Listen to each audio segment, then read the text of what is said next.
Welcome to Fab Talk with Trish M, prophet, pastor, teacher, CEO of Trish M Enterprises, author, wife, mother, and your podcast host. If you're ready for the word, the way, and the truth, then this podcast is for you. Get ready for another level in the things of God, motivation, inspiration, and empowerment that's going to catapult you to new dimensions. Hold on tight. It's time for Fab Talk with your girl, Trish M. Hello, hello, hello. Happy fabulous day to you. I pray that everyone is having a phenomenal day, a day that is changing your life so that you could be who God has destined for you to be. It's your girl Trish M, and y'all know what time it is. It's time for Fab Talk with your girl Trish M. I got the yummy for your tummy, the good in the hood on today. Are y'all ready? Because we're gonna break some stuff down prophetically in regards to the season, the time that we're in, and how we can feel the shifting of the weather is in the atmosphere, but there is also a spiritual shift that God is challenging us to. But before I get into all that good in the hood, y'all do your girl a favor. Share the broadcast, start a watch party. Let all your friends know that your girl Tricia is live, okay? Because this word that I'm going to release is gonna bless your whole life. Y'all say whole life, okay? And if you're watching me for the first time, hey, shout your girl out. Let me know where you're tuning in from. I'm super excited. I see your Facebook, Instagram, YouTubers. Let's see, Apple Podcast, Spotify, SoundCloud. I got all y'all, all right? So I'm super excited. You guys could have been anywhere else doing anything else, but God saw fit for you to receive the word from your girl Trish M. On Fab Talk with your girl Trish M, I give you the word, the way, and the truth. I give you the real deal, holy feel, whatever God has given me to release, whatever's in my spirit. That's what I present to you on Fab Talk with your girl Trish M. Uh, let's do a couple of church announcements to all my grown and married, okay? Engaged, dating to become married. I want to personally invite you to our Nights with the King. Well, it's night. It's not nights. It's night. A Night with the King marriage ball. It is taking place on November 5th at Venue 31 in Pelham, Alabama. It's going to be super amazing. You could go and check it out. Night with the King Ball 2022.eventbrite.com. We would love, love, love for you all to join us. We got music, dining, photography, comedian, marriage talk. It's going to be super, super amazing. And if you want to take your marriage to a whole new level, if you want to take your engagement, your relationship to a whole new level, we invite you to join us for a Night with the King marriage ball on November 5th. Check it out again at eventbrite.com. Y'all listen, I'm ready. Okay. I want to talk to you about the season and the time that we are in. All right. So let's break this thing down. We are in the fall season. We know that in the fall season, we shift. There's a major shift that happens in the weather, right? Summer to spring to summer, you can tell a shift. You can tell it's getting a little hotter. Not necessarily immediately, but when fall happens, there you can see the leaves changing colors. You could feel a coldness in the atmosphere or a chill in the atmosphere. I want y'all to understand prophetically that the season that God has us in is a season that requires a shift, a major shift from us and in the natural and in the supernatural realm. God is requiring a major shift from us. And so I've been hearing this in my spirit all morning, and it's like I hear God is challenging us to a whole new level, and some of us are asking or even questioning it. You may not even vocalize it. You may just be thinking it or sensing it or feeling it. You feel the shift that God is calling you to do more and greater things. But I hear this question in the spirit: Am I ready? Am I ready? Am I ready? And then we begin to think about what are the things that make us not ready, right? And so we know that there is a shift. We know that there is a change, a spiritual, supernatural thing that God is doing. God is calling us to another level of greatness, right? And so a lot of times the enemy, his job, and he does his job very, very well, his job is to plant seed in our minds and our thoughts, because he knows that so as a man thinketh, and so is he. That once we know that God is calling us to another level, the doubt sets in. Am I ready? Do I have? I'm gonna need, and I don't have this, and so we begin to make excuses as to why we can't. And a lot of times we don't necessarily say it, we think it or we feel it, right? There is a thinking or a feeling even when there isn't a saying, all right? And so you got to understand that. I want to start here prophetically. If God puts something in you to do, then it's time to do. Now, let me break this thing down. How do you know when you're ready? You know it when you hear it in the spirit. Now, here's the thing. Here's the thing that happens with us. We hear in the spirit, we understand that God is requiring more, right? And we immediately think, well, I'm not ready, or I don't have. But here's the thing about when God calls. I'm going to say this again. How do you know when you're ready? You know because you hear it or you sense it in the spirit that God is telling you to do something.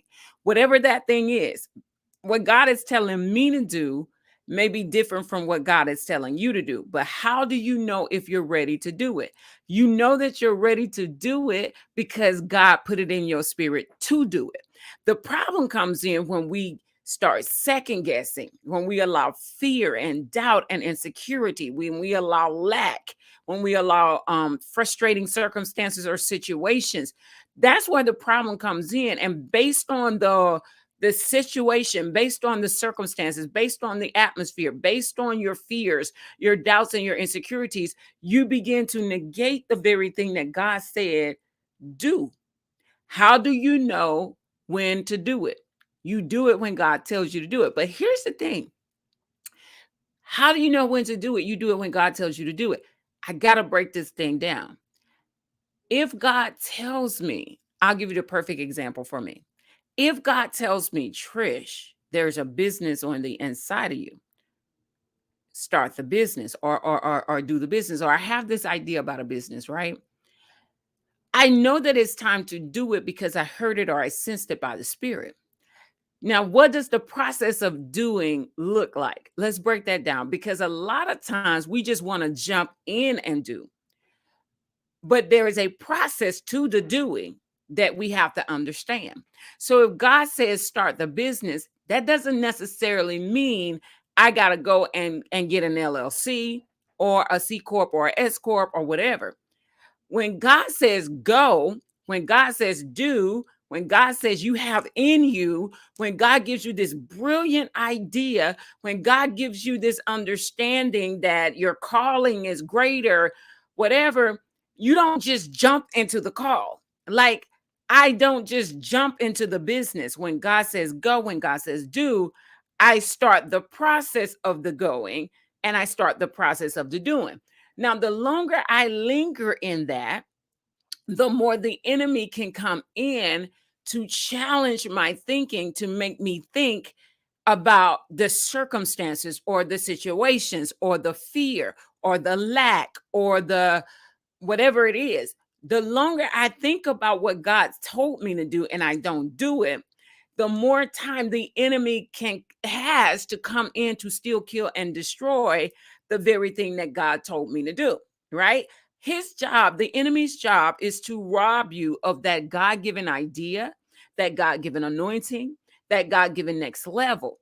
And so I'm gonna say this again. When God gives you a thought, when God gives you an idea, when God gives you a next level to anything in life, how do you know when to do it? You do it when God gives it to you. But you don't just jump into the do, you jump into the process of the doing. Okay. I hope this is making sense. You don't just jump into the do, the end result of what that do is. You jump into the process of it. And how do you overcome fear that lingers or whatever? I say this all the time. You do it scared, right? The only way to overcome fear is you got to do it scared. You got to do it without knowing what's on the other side. But the only thing that you do know is that you have faith in who told you to go to the other side, right? Because if he told you to do, if he told you to be, if he told you whatever it is, then how do you know if you're ready? You know you're ready because he told you to do it. But you don't jump straight into the end of it. You jump into the beginning of it. You jump into the process of the be, and into the process of the do, into the process. And so a lot of times people get frustrated with the idea, and it could be a very good God-given idea. People get frustrated with the idea because they think about the lack, they think about the circumstances, they think about the situation, they think about the fear, they think about how uncomfortable it's going to be. And then the longer you think about it, the more time you give the enemy to rob you of the very God-given idea that God gave you. So how do you know when you're ready? You know you're ready because God gave it to you. So you have to start the process of it and not try to jump to the end of it. So what do I mean? If God told me to start a business, I start the process of the business. I don't go straight into an LLC. What I do is I start researching. I start connecting with people that do what God said I'm going to do. I start looking at how they do. I start looking at what they do. I start studying and reading. I don't just go straight into the business and think that, okay, now I'm finna make $1 million, or now I'm finna make six figures, or now I'm finna make 50K. I don't just jump. And that's the frustrating part about it, because we don't understand process. We have to make sure that when God says do it, we start the doing process and not necessarily the who I am supposed to be because God said do. So if I'm my husband and I, we started church, right? God said, you're going to have a church in Alabaster, Alabama, where we pastor. Thank you, God. But here's the thing, when God says you're pastors, we didn't just say, okay, I'm a pastor, send me the people, I'm ready to preach and teach and prophesy and whatever, we have an apostolic mantle, but you know what I'm saying? So it's like we didn't just jump into it. What we did was we started a launch party. We started gathering a team. We started planting seeds. We started planning vision. We started connecting with people, right? And so we're like, okay, we're getting ready for the B. We're getting ready for who God said that we are, right? We're starting the process of the B. And we're not worried because listen, when we started, we didn't have all the money. All we had was the faith and the word that God said to go or to be or to do. How do you know if you're ready? Because God said it. And God is saying, okay, I'm going to see how you handle the process of what I gave you, because you thought it was you. It was really me pouring seed into you to see how you would handle the seed that I just put in your lap. And so how do you become that? All you have to do is start. All you have to do is start. You don't have to become the person at the end, at the initial start. All you have to do is be the person that stands up to fear, that stands up to lack, that stands up to insecurity, and say, I'm going to do it. I'm going to be it because God said, do, be, become. And then you know that it's a God thing, because God will take you on a process of do, be, or becoming that brings discomfort. It's in the process that you know, okay, like I feel the shift. I know we're in a new season, and I feel the shift, right? I feel that I am doing, being, and becoming. I'm not all the way there yet, but I know I'm on the right path of what God told me. And so, what I'm doing now is I'm focused on the doing, the being, and the becoming. So, in the focus of the doing, the being, and becoming, I'm constantly overcoming fear. I'm constantly being uncomfortable because anytime God challenges us to another level, there's always discomfort. A lot of people, and I get so frustrated with people because they say, well, I know that ain't God because I'm frustrated, or I know that's not God because a lot of craziness is happening. I know that's not God because I'm frustrated. A lot of people will put God in a category to where what he called them to do is supposed to be easy. I mean, come on, people. I'm a little bit confused because uh in the Bible, anytime God said go do or be or go do, be or become, there was always frustration. There was literally like a war that people had to fight. They had to fight giants. They had to fight bears and lions, and they had to go against the talk of the family. And so anytime God shifted us into another realm of doing and being and becoming and going, there's always a level of discomfort that we have to tackle. The problem is we associate easy with God, and we associate calm with God. We associate next level winning with peace and prosperity. But let me tell you something. When God challenged the children of Israel to get Canaan, he said, I have already given it to you, but you got to go and guess what? Fight. Come on, y'all. Y'all got to flow with me. He said, I have already given it to you. Here's the thought. Here's the thought, right?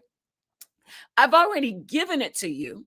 I've already called it by name and connected it to you. I've already filled the land with what you need. I've already done it, but it's going to take you fighting. It's going to take you overcoming your fears. It's going to take you standing up to some giants you never knew you had to stand up to. It's going to take you shouting and making walls fall down that been standing in your way for some time. It's going to take you losing your pride and saying, God, I get it now that I got to not only lose pride, but I got to lose fear by doing it scared. I got to stop mumbling and complaining when God tells me to go do, be, or become, because in that I negate the grace and the favor that's in the go do be and become, because I begin mumbling against the go do be and become, or I begin to make excuses for the go do be or become. So how do I know that I'm ready for next level? One, because God told you you were ready. God gave you the vision. God put the thought into your mind. He put the thought into your heart. Now, the next thing you have to do is you got to overcome the fear or the anxiety that the thought brings. You got to overcome the fear and the anxiety that the next level brings. So you got to, once you have that thought, you can't sit down and not do anything about it, because the longer you sit, the easier it is for the enemy to come up and snatch that thought away, snatch that next level away. And then guess what? You'll begin to put it on the back burner when it should have been on the forefront. You'll begin to say, I'll do it next year. I'll do it, in my 5-year plan. You'll begin to say things like that. And what I'm also telling you is that when you go do, be, or become for God, you don't instantly do it. Your first step is to start the process of who he said you're going to go do, be, or become. So you got to take the steps. And then in taking the steps, you cannot stop taking the steps of what God told you to do, towards what God told you to do. You can't stop taking the steps because you don't have enough money. You can't stop taking the steps because you don't have all the people. You can't stop taking the steps because you allowing fear to consume you. You can't stop taking the steps because and you put an excuse in the in under the hood. You cannot stop taking the steps because you found a way out, right? The children of Israel told God, they said, it was better for us when we were back there because right here taking these steps is just hard. And when God told us he had a land flowing with milk and honey, the children of Israel associated land flowing with milk and honey next level with easy. And that's the way that we as Christians do today. We associate the blessing as easy. We associate the next level as easy because we don't want to fight. We don't want to press through the mess. We don't want to cut down the weeds. We don't want to disconnect with the wrong and connect with the right. We don't want to put ourselves on this schedule, on in this system where we are focusing on the plan and we're doing what we got to do to get to the end result of the plan. See, the problem with the children of Israel, they stopped in the middle of taking the steps and they began to say, oh, this is too hard. Like, I didn't know this was going to be this hard. When you told me that we're going to be blessed and we're going to have a land flowing with milk and honey, all I saw was the land flowing with milk and honey. I did not see that I was going to become fearful of the giants. I did not see that I was going to become fearful of the lack.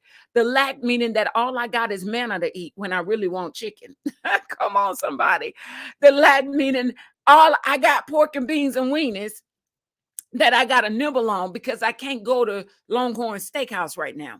I can't go to McDonald's. See, that's a lack for me, and I'm not sure how long I want to do this. See, the children of Israel associated next level Canaan and milk and honey with ease. And we have to disassociate next level with ease because that's never a characteristic of how God allows us to go to next level.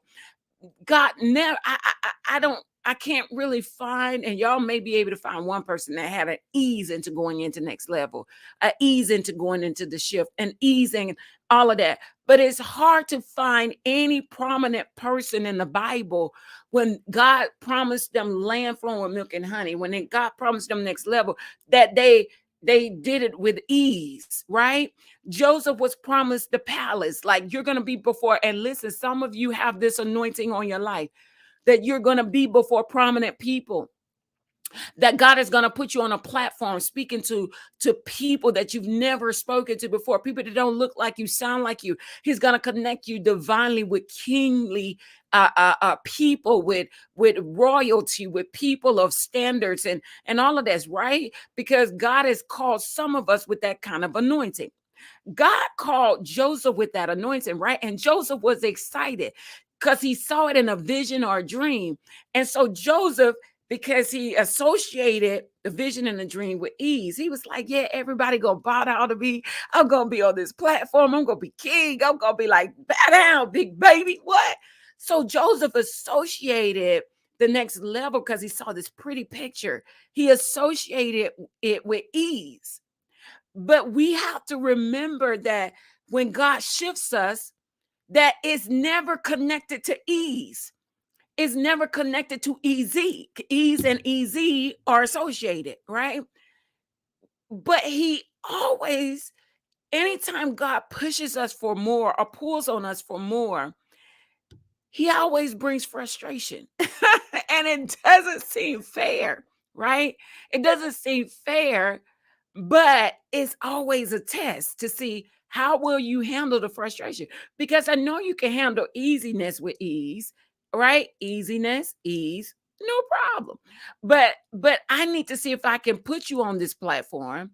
I need to see if I can trust you with this. So I'm going to bring friction. I'm going to bring, yeah, Joseph, you saw the vision and it was pretty and you started bragging about it. But what I didn't show you was how you had to go to the pit before you hit the palace.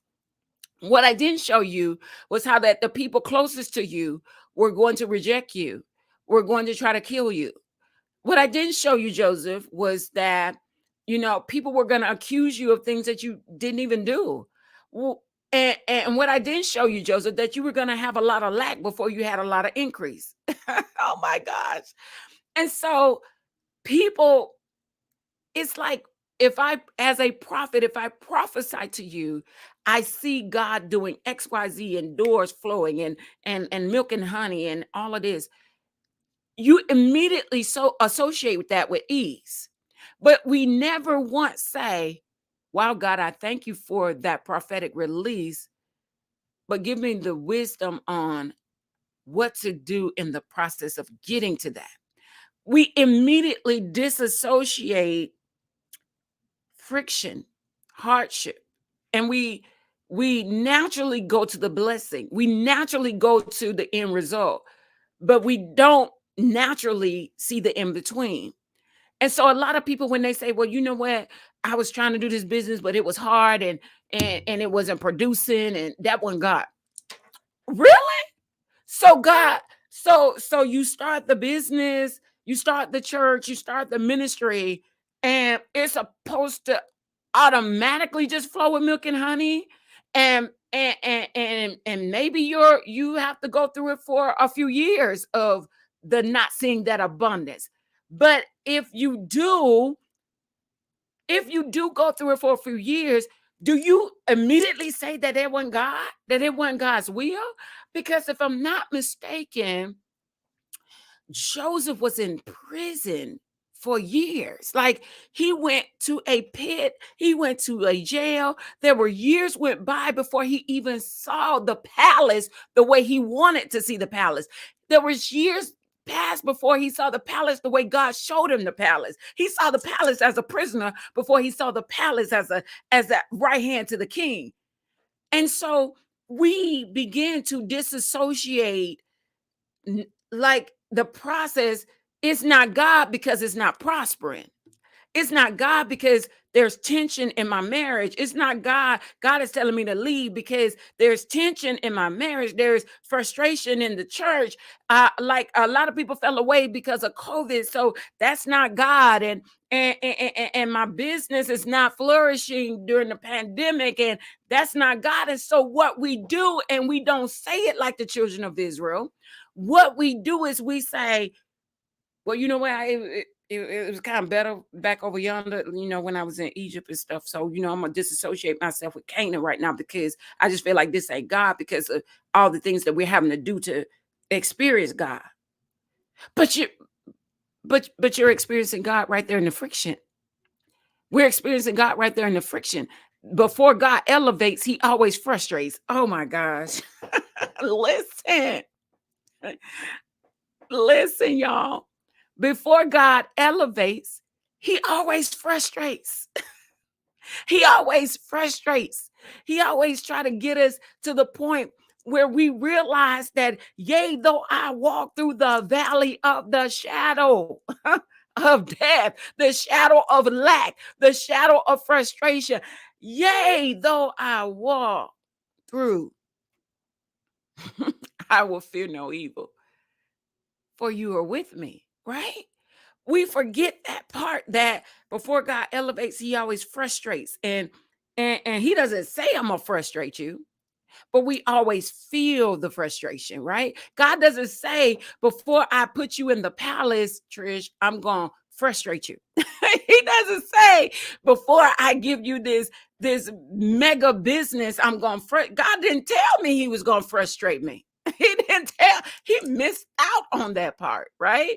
So God doesn't tell us that he's going to frustrate us. He just tell us, or he may not even prophetically release it through a prophet or something. He'll give you a thought. Like, that's prophetic because that's you and God. That's y'all, that y'all got a thing going on. Okay. So this is God downloading in your spirit a vision, a plan, an idea. So it's beautiful. But he doesn't tell you, bro, I'm gonna frustrate you in the middle of it because I need to see if you really worthy. I'm gonna frustrate you in the middle of it because I need to see if you're gonna hold on. I'm gonna challenge you to kill something and let go of something because I want to see if you can make sacrifices. Come on, Abraham. Uh, I'm gonna challenge you to let your people go, cause I got a new something. See, before God elevates, He always frustrates, but He doesn't tell you He's gonna frustrate you. He doesn't tell you He's gonna frustrate you. He does give you a vision. He does give you a plan. He does give you an idea, but He looks to see how you're gonna handle it. And a lot of times, how long we're in the frustration depends on us, because the children of Israel had no business being in frustration for that long. But it was because of their attitude. It was because of their lack of faith. It was because of their fear. It was because it was like they didn't know that before the elevate, the frustrate had to happen. They just expected the milk and honey to start flowing. So I just wanted to come on here today to let you know, how do you know when you're ready for next level? How do you know when you're ready? You know it because God said it. He downloaded it in your spirit. He sent somebody to confirm it or to affirm it, or He let you see something that stir. You know because it's in you, right? How do you know when to start it? Whatever that idea is, if you wait next year, next 3 years, 4 years down because you feel like it's not the, and we famous for this, time and season. It's not the time and the season. It's just a thought. If you do that, you're going to miss out on a lot of grace that God had for you in the in-between place.